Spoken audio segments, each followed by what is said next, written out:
Who's aware that New Zealand's productivity sucks?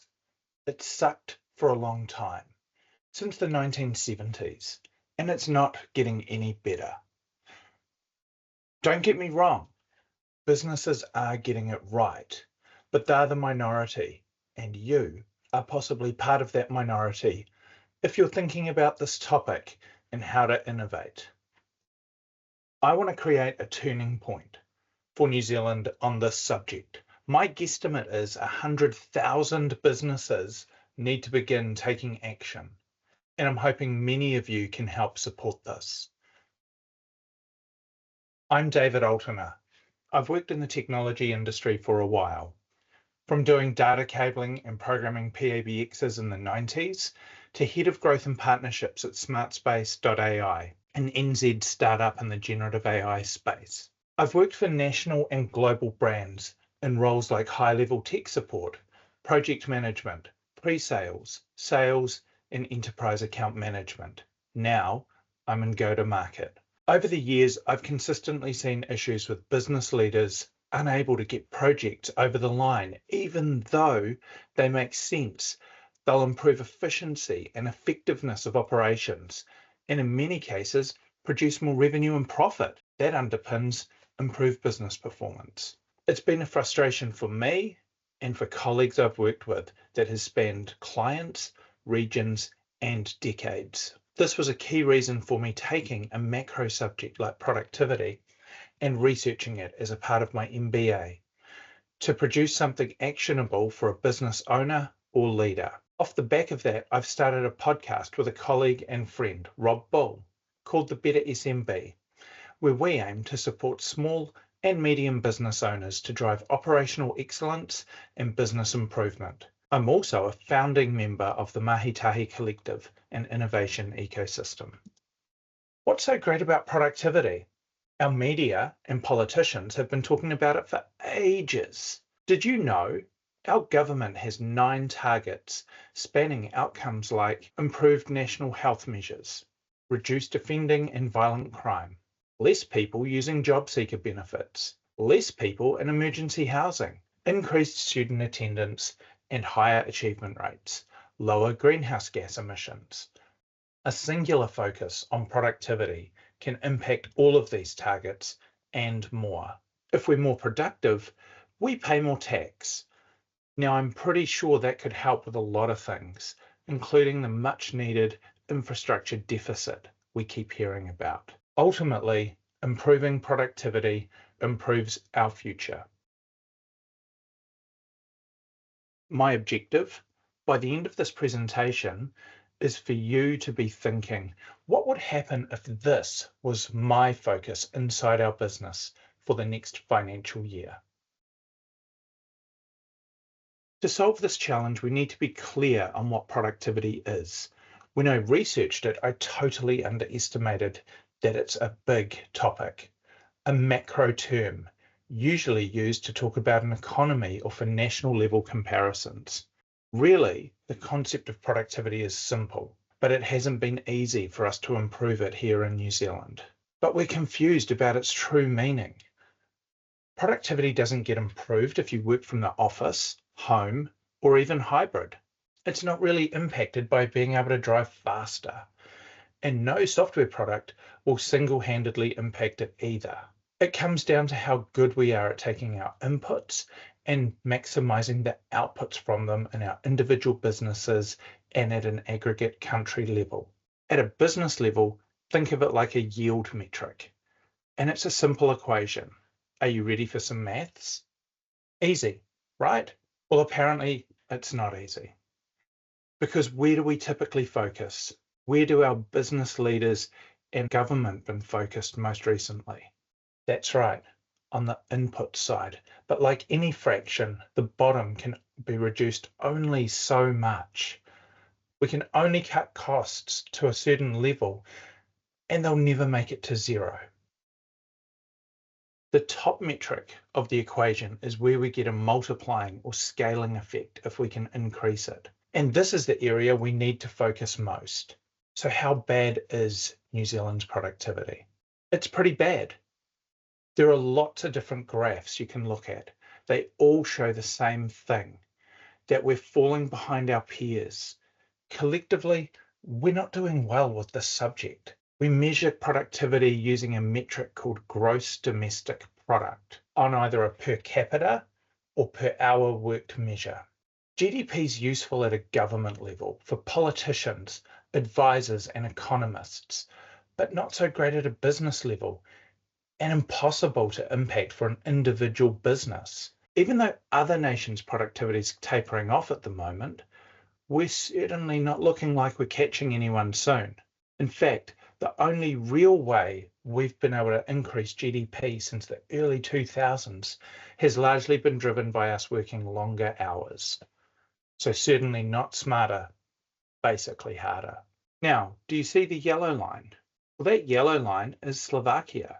They've had a meteoric rise in the levels of productivity that they've had, and their claim to fame and contributor to that amazing achievement is that they've got the highest car production capacity per capita for brands like VW, Kia, Jaguar Land Rover. In fact, they're producing 1 million cars and only have a 5.4 million population. Sounds a little bit like the size of New Zealand. You know, I really wonder what New Zealand's thing could be.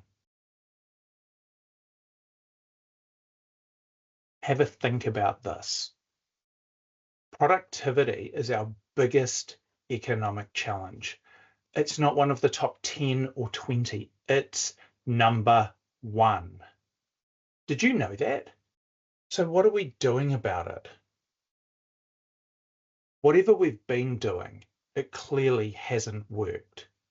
Generations are measured in 20 to 30 year periods, and they're using a plural. This was the basis for my research on the subject. There's a lot of talk in the media and by politicians. We hear macro level discussions about how we increase GDP, grow our exports through free trade agreements, and attract foreign direct investment. But none of it's really working. None of it's producing an impact. And if we're not productive, perhaps our businesses aren't worth investing in. All of these terms, individual business leaders can't control. And while we wait on our government, not many businesses are taking action.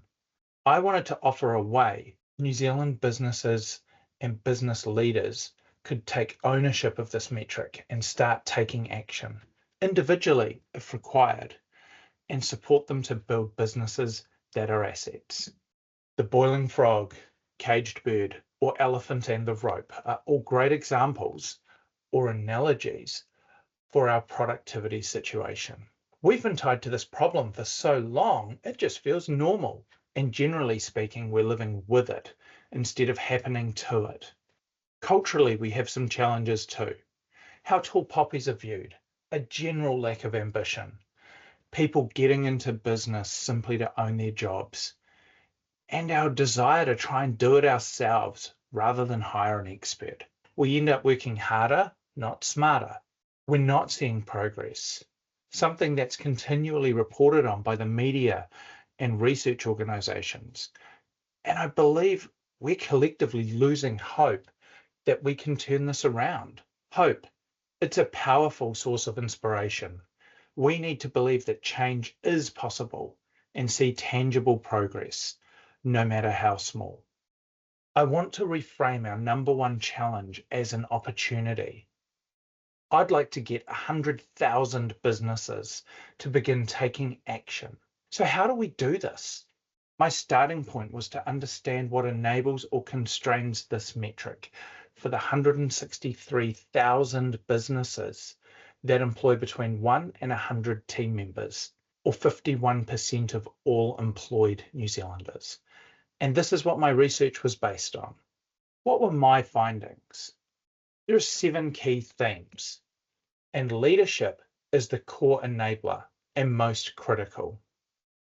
Leadership, mission, vision, core values, strategic and business planning, team building, executing on an ongoing basis, innovation, constantly looking at the business to see how services and products are delivered and asking, how can we do better?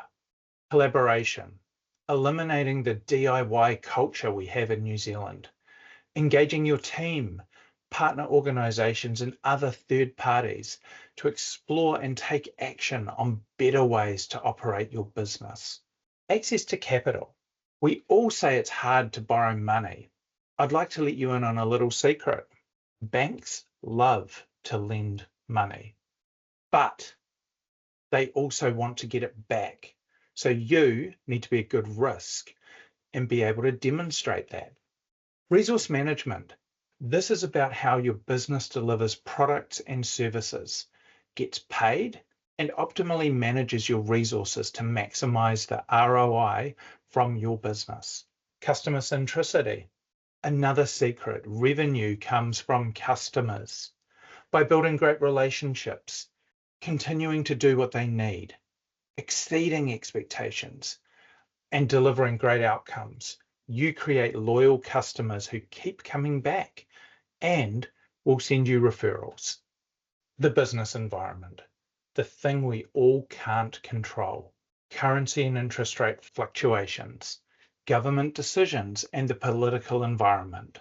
COVID, the GFC, President Trump's election, and tariffs. Israel, Ukraine, the list goes on. These findings are key for business leaders to focus on to create higher performing businesses, but they needed to be simplified and turned into something actionable that could be handed to a business owner for them to begin executing on. I started grouping them together to establish commonality and then streamline the messaging. I appreciate you all may be thinking, that's great. Here's a target state to operate my business from. But as a typical business owner, I really understand and appreciate you are more than likely juggling a huge amount of priorities and feel like your world is quite chaotic. And it's likely there's at least 100,000 other business owners and leaders feeling the same way. We can't simply snap our fingers and everything is fixed. It's going to require a level of intentional focus and a gradual approach to take action for you to begin feeling progress. So how can you get there? Step 1, leaders need a starting point, a measure of productivity for their business, and need to know how they've been tracking. Step 2, there are some fundamentals you need to have in place.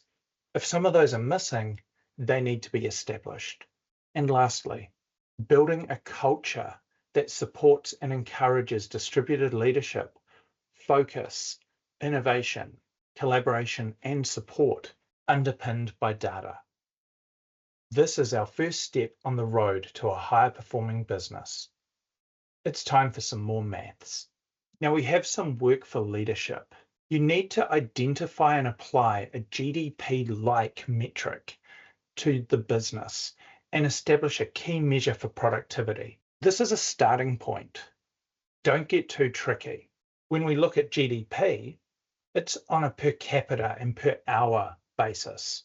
So how does that translate down to your business? People play a key part in businesses. And for many businesses out there, their highest cost is typically wages and salaries. So a ratio involving key revenue-related metrics could be a good starting point. Revenue, salary, profit per FTE, turning that into a ratio and then tracking that back 3 to 5 years. This is going to show you how your business has performed and give you insight into where you are starting from.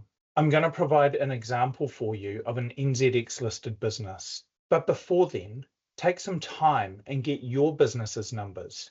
You could be quite surprised to see how you compare. How do you think your business has performed? Now, this is a real life example of an NZX listed business. I've used their annual reports from 2019 to 2024 to get their revenue, salaries, profit before tax, and number of FTE metrics. See how this formula applies on an individual FTE level. Now, it's worth noting here that there's been a consistent increase in FTEs over the period with the exception of 2023 when they came back a little bit. Now, there's a lot of numbers, and using a table format can make it hard to see the trends. So let's move to more of a graphical format. For the visual learners, we can see revenue grew during COVID. It's dropped and it's flattened out. Staff costs are growing, but slightly, but profits are in decline. Based on this information, do you think this business is doing well? How do you think your business would compare?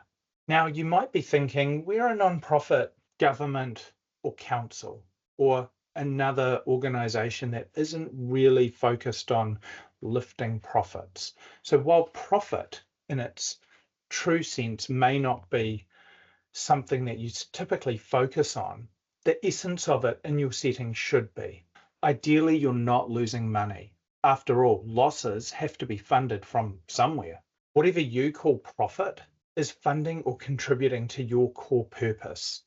It might be frontline health resources or public services for a council. More than likely, there is a key metric you can use. Back to our example business. I want to demonstrate the difference between using an FTE metric as opposed to totals for revenue, salaries, and profit. Now, our two charts demonstrate the differences, or that there are differences, between the per FTE and total revenue, salary, and profit metrics. We can see on the revenue metrics that while revenues have dropped since 2021, they appear to now be recovering. The other metrics are somewhat similar between the two charts though. By taking some time to consider why there are differences, this gives us a different perspective. Here are some examples. Our workforce expansion has actually diluted the business's ability to be productive. The company hired 2,700 new FTEs between 2019 and 2024. Yet, the revenue per team member peaked in 2021 and has since declined and flatlined. Profit has fallen more sharply from its peak. So the key insight we get here is that scaling headcount without maintaining individual productivity can dilute efficiency, profitability squeeze, and rising costs without equivalent productivity gains. So salaries have steadily increased, even though our per FTE profit has declined. So growing labor and the associated costs without proportional revenue and efficiency gains actually erodes your margins over time. So total revenue versus the per employee contribution could be masking a trend. While total revenue has appeared to drop and then recover, per FTE revenue has dropped and flattened. The business's revenues have grown, but it hasn't become more efficient. So looking only at total revenue can give you a false sense of progress. Per FTE metrics provide a clearer picture of your workforce's productivity. Now, let's see what the impact has been on the business's value over this period. Do you think it's gone up or down? This may surprise you. While the operational performance of the business has declined, the business has actually grown in value. There could be some nuances here because of market dynamics. Let's explore a few perspectives. A business that grew in value, but has it improved? Well, our valuation has gone from 8 billion to 20 billion. A significant rise. It suggests there's strong investor confidence and market enthusiasm for the company's future. But did the company's financial performance justify this massive increase? The financials show productivity and profitability challenges, with revenue per employee peaking in 2021 and now declining and flatlining. Profit per employee is dropping more sharply than total profit, and then salaries have increased consistently. If individual productivity declined, why did the value more than double? So what's driven the valuation increase? External factors?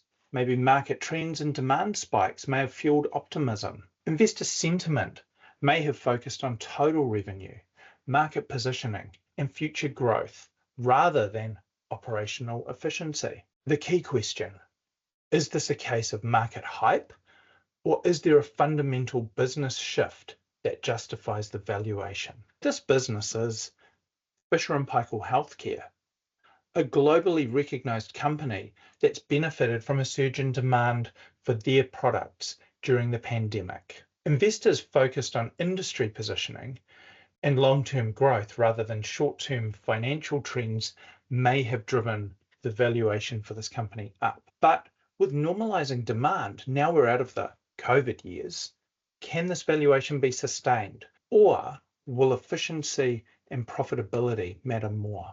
Now, no one's got a crystal ball, so it'll be interesting to complete the same analysis in 6 months or so when the latest financials are released. Remember, company value is more than just financial performance, especially for a publicly listed company. Market value can rise even when internal performance weakens. Investors may prioritize future potential over current productivity. A temporary demand surge, like the pandemic, can mask operational inefficiencies, creating a valuation bubble. Pure FTE metrics reveal whether the business performance over the periods is actually improving beyond what investors might assume. Long-term valuations and sustainability depends on balancing revenue growth with workforce efficiency. This is a great segue into the next step on the path to becoming a high-performing business. Now we have our measure of business performance, it's important we spend some time planning to avoid this happening to our business. Feedback from the business leaders I interviewed for my research found there are fundamentals that successful businesses have and do. If you think about them, they become the beginning of demonstrating how your business is an asset worth investing into, and also help demonstrate why a higher business value can be justified. Perhaps that's another reason for Fisher & Paykel Healthcare's valuation. Now, while I go through these, think about your business or someone you know who operates your own business, and if they have or do these things. Do you have a compelling vision or purpose that galvanizes your team and associated core values? Have you taken the time to document a business plan that's a living document that you operate your business to? From that plan, what are the key metrics the business is run to? Do you conduct regular check-ins to see how you're performing to your plan and adjust or make course corrections as necessary? What's your financial awareness like? Can you hold your own in an in-depth discussion with a business broker, prospective investor, accountant, or banker with your profit and loss, balance sheet, and cash flow statement? The principle here is that these are all underpinning disciplines and artifacts required to build a business into an asset that's attractive for investors or lenders to support growth or for an eventual sale. Now we have these fundamentals in place. As a business owner or leadership team, you're in a position where you have a dashboard showing your performance that you're using to operate and direct your business because you have a vision that you're aligned on and striving for. Know what's important for you and the business with well-defined core values. You've taken the time to define a business plan with associated actions and accountability mapped out. And you're financially aware, comfortable talking to the professionals you engage to support you. You also have a measure for determining how your business is performing that ties to your overall business's level of productivity. These are great foundations to grow and scale the impact that your business can deliver from. With our foundations in place, it's now time to think about our people. Using those words from Steve Jobs, the worst thing any leadership team can do is be in the way of the business. By completing the first 2 stages, we can now enable an environment where there is distributed leadership and decision-making enabled by our core purpose and values. Our team can now create our KPIs and KRAs and deliver on them in alignment to the company's business plan and vision. Here's an example of what that could look like. Operationally, your finance team, they may see now they're looking at how they can support the business to achieve its mission and purpose. That debtor days might have blown out a little bit. Let's say they're at 90, so they introduce a new debtor day KPI where we want to bring those back to 30. So once they achieve that, we now have 2 months more cash in the business and we're able to pay our bills. Now the impact of that ripples through the business. So now our delivery team, who aren't on stop credit anymore, are able to show up on time. There's less rework and they're under less pressure. So for them, their KPI, that could become 90% first call job completion. Our customer team, now we're not apologizing all the time for being late and having to come back and do reworks and these type of things, can align our core market message. We're always on time. We complete work on the first visit and deliver high quality outcomes. The thing we're now looking to is that our customer net promoter score stays above 85, let's say, and at a sales pipeline level, which gives us confidence in our future revenues, we want to have that at 2 times our forecast revenue for the next 90 days. Innovation.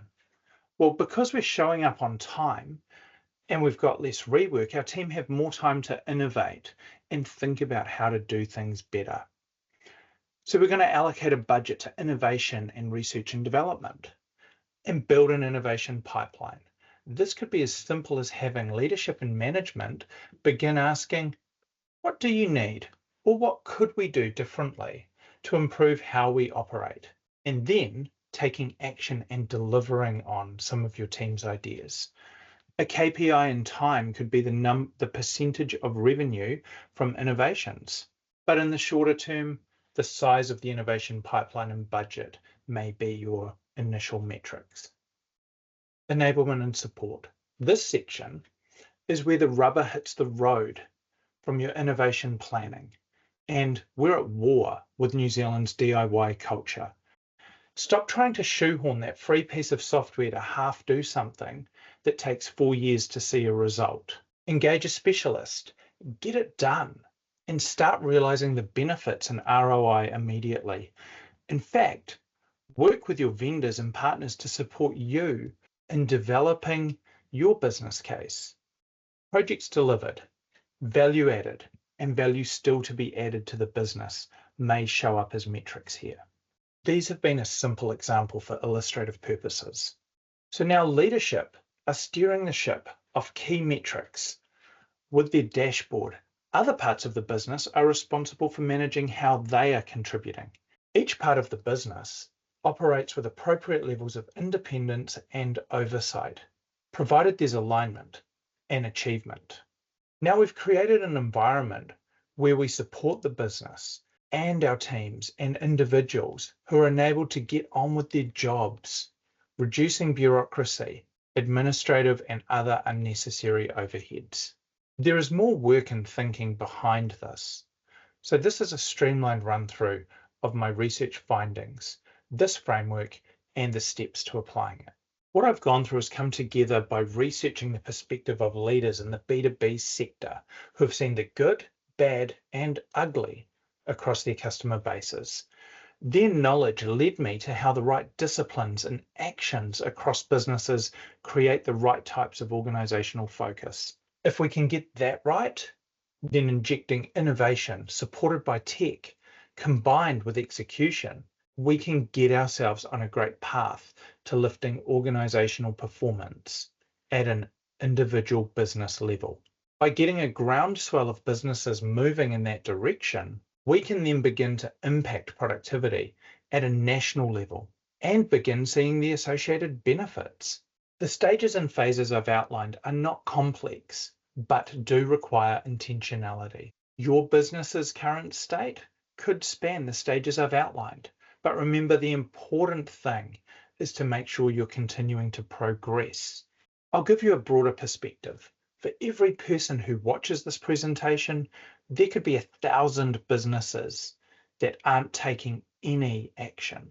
And it isn't possible for the high performers to carry the load for everyone, regardless of how much tech, AI, or the latest and greatest things you adopt. It's in our collective interests to create a nation where we're looking to unlock our full potential. We've left this problem to the government for the last 30 or 40 years, and there's been no meaningful progress. By generating momentum across the business landscape and then connecting into different government initiatives, we can begin creating the meaningful change we need. If I had a time machine, the best time to talk about productivity would have been in the 90s. Given I don't, then the next best time is today. We are all living into a future that will be enabled and driven by AI. If you want to be a part of that future, you need to embrace the fact that regardless of what you do, all businesses need to become data-driven. We can spend time thinking about the should-haves and could-haves. But if you're not already on a journey to be a digital business, you need to start now because it's likely your competition already are. Thank you for taking the time to listen to this presentation. If you'd like to learn more about my research, please visit my website at altena.solutions or connect with me on LinkedIn.